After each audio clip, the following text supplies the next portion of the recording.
बहराइच पहुंचे उत्तर प्रदेश के पूर्व उप मुख्यमंत्री दिनेश शर्मा नए गठबंधन पर जमकर बरसे। आज उत्तर प्रदेश के जनपद बहराइच पहुंचे सूबे के पूर्व उप मुख्यमंत्री डॉक्टर दिनेश शर्मा ने कई कार्यक्रम में हिस्सा लिया। वहीं भारतीय जनता पार्टी के नेता रामकिशोर गुप्ता के आवास पर प्रेस वार्ता करते हुए नए गठबंधन पर जमकर बरसते हुए कहा कि मौजूदा सरकार विपक्ष को हराने में नंबर 1 है। आने वाले लोकसभा चुनाव में उत्तर प्रदेश में 80 सीटें आएंगी और ये सपा, बसपा, माकपा ये जितना दल है अपने अस्तित्व के लिए लोकसभा चुनाव के बाद लड़ता दिखाई देगा।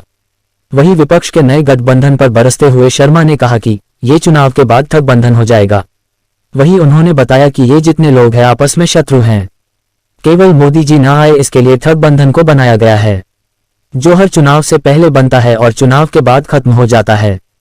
को हराने में नंबर 1 है और ये बोलने वाले विपक्ष की बोलती लोकसभा के बाद बंद हो जाएगी राजनीतिक रूप में।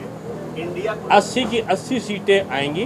ये सपा, बसपा, माकपा, भाकपा, इधर सा उधर का जितना दल है, आप ये मान के चलो अपने अस्तित्व के लिए संघर्ष करता हुआ लोकसभा चुनाव के बाद दिखाई पड़ेगा। बेसी नाम और रूप को धारण करने वाले का हस्त्र क्या होता है ये ग्रंथों में दिया है और राजनीति में ये छद्मवेशी नामधारी लोग जो क्रिया और कर्म से मुक्त रहते हैं, ये इनकॉम्पिटेंट, आपको कहेंगे नेपोटिज्म, और आप समझो इमोरल, और ये वाला ये जो एसोसिएशन यानी जो संगठन है, ये संगठन परिवारवादी है, बेईमानी करने वाला है, भ्रष्टाचार युक्त है, अपराधों से चिन्हित है, चार्ज सीटेड है और ये एक दूसरे का विरोधी और एक दूसरे का शत्रु है। केवल मोदी जी आना आए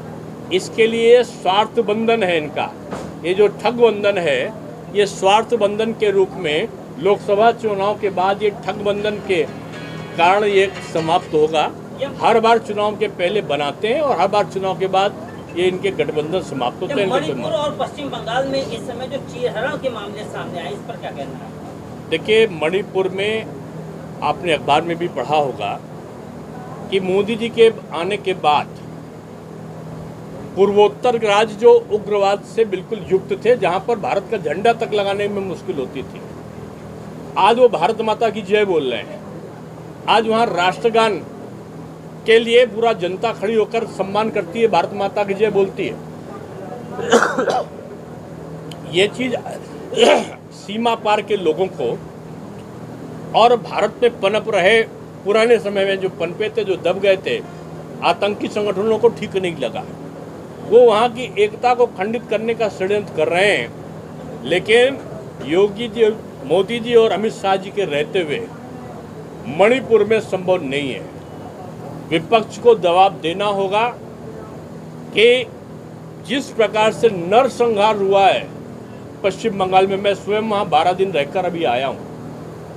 जहाँ से मैं निकला हूँ वहीं पे मेरे कार्यक्रम के आयोजक की भी हत्या हो गई और बड़ी कार्यक्रम मेरे हुए थे।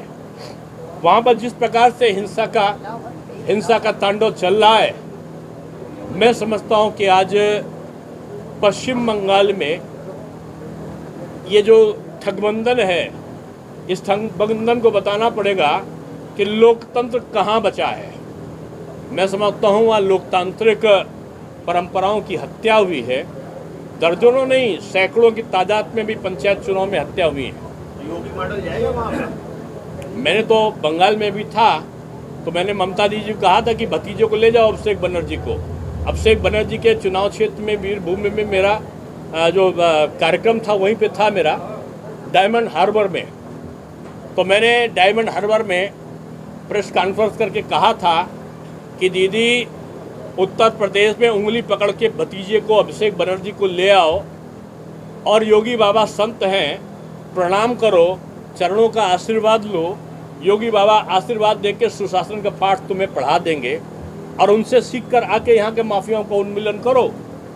माफिया थानों में हत्या कर रहे हैं, थाने वाले माफियाओं से मिले हुए हैं। बंगाल में जंगल राज्य है और फिर उसके बाद ये गठबंधन बना के ये जिस भारत की अस्मिता को लूटने का काम कर रहे हैं, जो टुकड़े टुकड़े वाले गैंग वाले लोग मिलके, ये मुस्लिम लीग वाले लोग मिलके, ये ममता जी के तृणमूल वाले लोग मिलके, जो लोकतंत्र का और इस देश के मर्यादाओं का हनन कर रहे हैं, ये इंडिया के बारे में क्या जानेंगे। भारत के बारे में, भारत की परंपराओं का अनुरक्षण करने वाला दल अगर कोई है तो वो भारतीय जनता पार्टी है। और इसलिए मैं फिर से कह रहा हूँ कि बहराइच की धरती पर कह के जा रहा हूँ, 80 की 80 सीटें बीजेपी जीतेगी। मोदी जी तीसरी बार प्रधानमंत्री बनेंगे।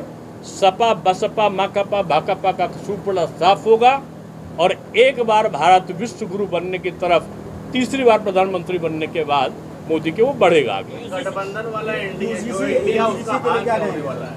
मैंने बता दिया। यूसीसी का तमाम विपक्ष विरोध कर रहा है, बता रहा है वो गलत है, नुकसानदेह है राष्ट्रीय। अभी यूसीसी का ड्राफ्ट आने दीजिए। विपक्ष हर चीज़ में हल्ला मचाता है और बाद में मोदी जी और अमित शाह जी उसको लागू करते हैं और जनता स्वीकार करती है। ये 370 और 235 को जो हटाया, पहले कह रहे थे कि विभाजन हो जाएगा भारत का, कश्मीर चला जाएगा, लेकिन कश्मीर में तो वंदे मातरम होने लगा इसको हटाते ही।